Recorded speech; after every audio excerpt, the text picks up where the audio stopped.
Hello and welcome to soccercoachingblog.com. This is our third episode, episode 1877. We're very excited about introducing a couple of new things in today's show. First of all, I want to thank everybody who's visited the blog, who's watched the videos, took the time out of their busy schedule to leave a comment, leave us a question to address, and also who are helping spread the word by using the social network buttons above, Facebook, Twitter and email. So please spread the word. Let's get as many people involved in this community as possible. I want to introduce a friend of mine, a local prominent soccer player, Derek Soulakis. Here's Derek. I noticed, Derek, you're wearing a South Bay Force soccer shirt. Can you tell us a little bit about that? Yeah, it's one of the many academies here in Southern California, 6 through 18. So, get out there and support your young group programs out there. All right, good. Well, so Derek's going to help me today with the great thing about coaching soccer. There's not one way. It's not just my way or the highway. It's great. I talk to my dad about games and points, and anyone who's a soccer fan, part of being a soccer fan is having different opinions, and sometimes the opinions are so different it doesn't even sound like you've been to the same game or watching the same game, and that's one of the beauties about the coaching soccer. All right, so let's get into the show. The first thing is the question of the day from last week, and I want to congratulate Wes. I think Wes is on a roll now. That's 2 on the run, he's won. And this is basically, we had this ball, the 1924 FA Cup final ball, the Wembley ball, and I asked, tell me about the game. So Wes came back on the blog and he said the 1924 FA Cup final was won by Newcastle United 2-0 over Aston Villa, whoever they are. I think some team in purple and light blue. My old roommate at university, Bob Skellon, that's his favourite team, so enough said.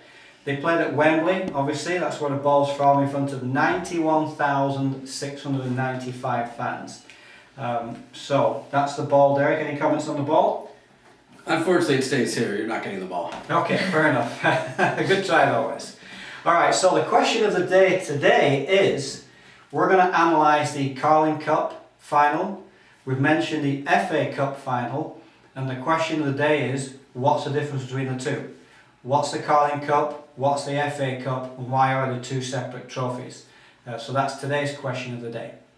Alright, so going to the comments on the blog, we had comments from JP, we had comments from Daryl, from Wes, and Al. Lots of good input, so thank you. And a great question here, and this is kind of a pet peeve of mine, or a topic that I spend a lot of time thinking over.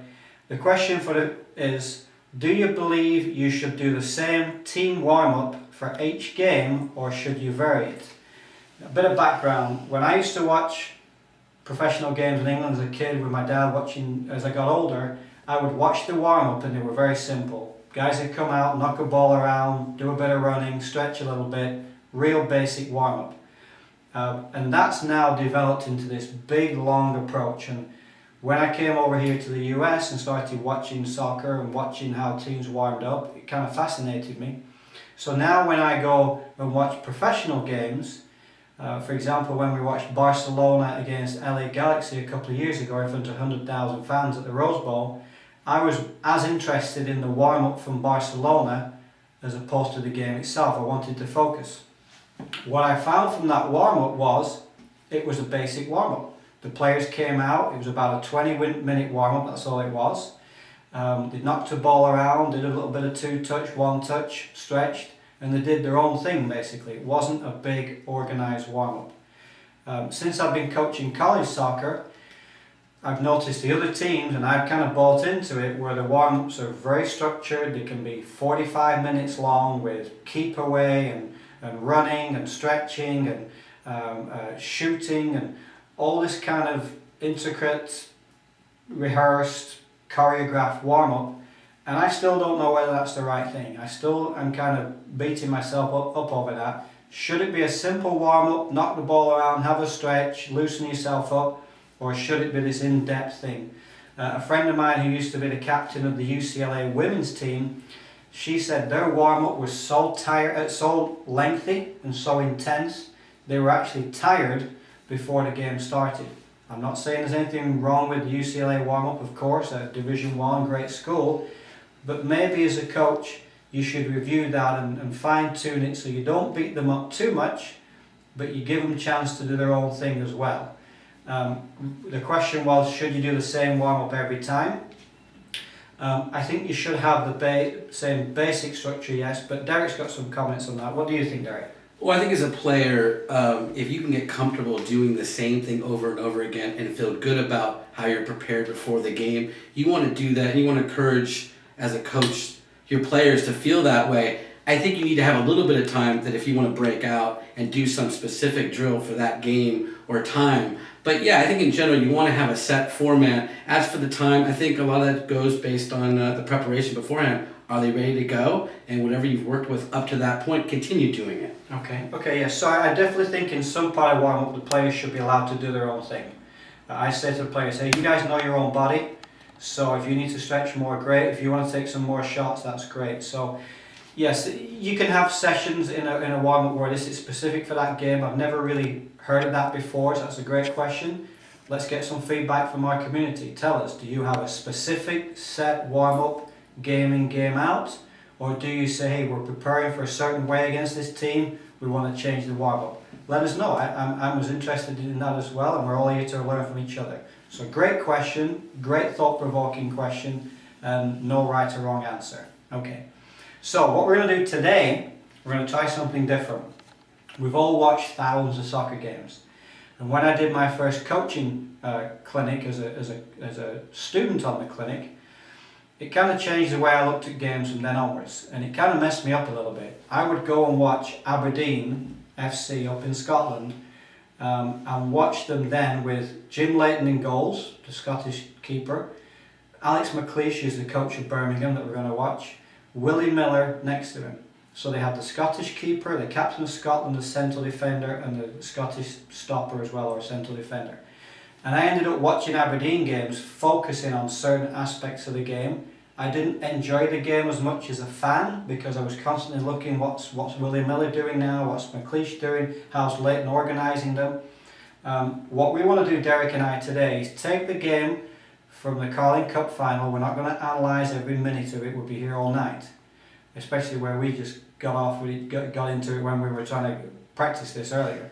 We're going to pick one or two moments, not analyse them as Fox Soccer Channel, the famous Bobby McMahon. We want to say, this is a point here, coach, that you can maybe pass on to your players at your next practice. And it might be a real basic thing, because amazingly, even the top players in the world make basic mistakes. So Derek and I are going to review a few moments in the game. It's going to be hopefully useful to you and helpful to you. And of course, if you watched the game and you found other points, please let us know what we missed as well. Okay?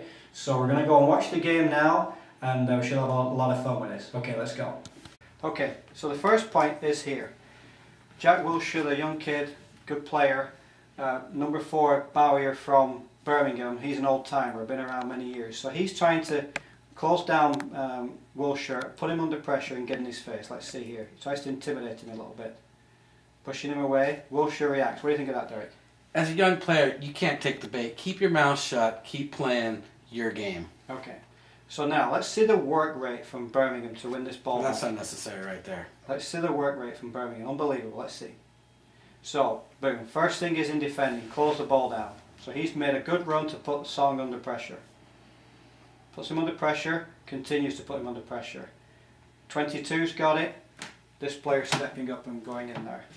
Now, the big lad doesn't do a lot of work. He's kind of a bit too slow for that. But look at the run from Bowyer coming up. He started off in his own half, and look at the run. All that pressure for nothing. Didn't win it himself. Now they're closing down again. Now they're closing down again, and look what happens. They win possession back. So the point there is, when you're coaching and you're working with your players and you ask them to make a 30-yard run to close the player down, they don't want to do that. Initially, Bowyer didn't get any benefit from that. He made that 30-yard run to close him down, but it was just part of the jigsaw. They all closed the Arsenal players down so intensely that Arsenal just gave the ball away. And let's see what happens now. They just gave the ball away. Bowyer's involved again. I'm making him look like a good player. So when they get it in the box, they win a corner. Okay, so initially, all that hard work's won them a corner. That's enough. That's a lot of work. What do you think, Derek? let's see what happens next. Okay. So now we go on to the corner. And there's so many points in here. Derek and I were reviewing this about half an hour earlier. So, good early ball into the box with a big lad. That's basic soccer right there. Corner 1. Marked well, front and back. Okay, so they're organising themselves. And let's take a look at this organisation. Derek, what do you think of that? Actually, that's in the way. So, well, I think you can see they've got both posts covered, and the big fella's marked well here, and you'll see that again. I mean, it's body on body. He's looking for space. Ball comes in.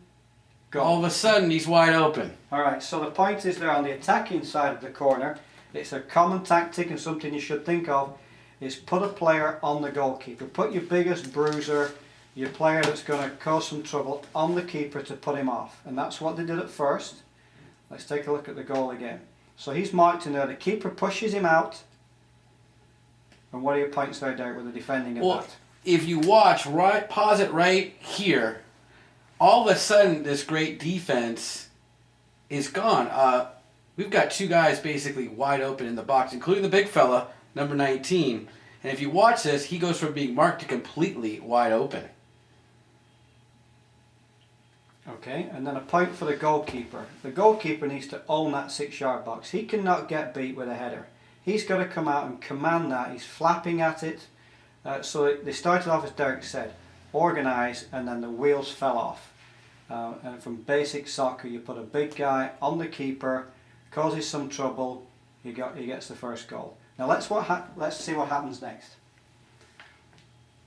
So Arsenal, they've gone 1-0 down, Birmingham are buzzing, it's the Carling Cup final, they're all thinking about this, they're all excited. Arsenal are down to business. Let's see what they do. Not much closing out here all of a sudden by Birmingham. Yeah, they're still reveling in the goal. Ball comes in the box, Van Persie almost equalises, and again, a basic part of soccer. Teams are most vulnerable when they've just scored a goal, especially in a cup final. So when you're coaching your players and your team scored a goal, it's so important to tell your players straight away, right, focus, this is the danger time in the game. We'll talk about how great the goal was later. We need to defend the next minute. And then conversely, what would you say to the team who's just conceded a goal, Derek? I mean, you got a cup final to win. Get after it. I mean, we're here to win the game. Things happen. You got to keep playing. So you've got to tell them basically, as soon as we get that kick off, we've got to go and get them. We've got to go for it. Not sit back. We've got to go and attack them while they're vulnerable, correct? Yeah, I mean, Arsenal's here to score goals. They figure they're going to score more than one goal anyways. No big deal. You keep playing your game. Okay, good. All right. Okay, so hopefully you found the analysis of that game useful. The coaching points were, number 1, get your players to understand a lot of unselfish work has to be done to win that ball back, and you saw number 4 for Birmingham do that 30-40 yard run. They won the ball back. The next point was, when you won the ball back, get the other team under pressure straight away, and the big cross into the box won the corner. And then the third point, and Derek can cover that, the defending of the corner. Go ahead. Well, I mean, the best laid plans go out the window once the ball's in play, and you've simply got to follow through on the game plan for that to be covered so well, and then just to blow up where two guys are unmarked in the 6-yard box, including the tallest guy. I mean, that just can't happen. Okay, good. So, just want to recap and thank you for joining us, being part of the community. Don't forget above us here, the social network buttons, Facebook and Twitter. Just next to Derek's left ear, if you look at the sign up there for the email list to get a free report on coaching's next practice. Derek's been great. We want to make sure he comes again, so we're going to give the last few seconds of genius and advice to the local prominent goal scorer, Derek Soulakis. Well, when in doubt, if you're telling a younger player, put the ball on the goal. I mean, if you shoot it and hit it hard and it's on target, only good things can happen. That's it. That's it? Yeah. That's the best we can come up with? Yeah, I score a lot of goals that way. Obviously he does. You should see some of his goals. We've seen him in action and it's unbelievable. Unorthodox and unbelievable. So, Gunner's here as well. He wants to say goodbye to everybody and we'll see you all next week. And remember, let's talk soccer. Thank you.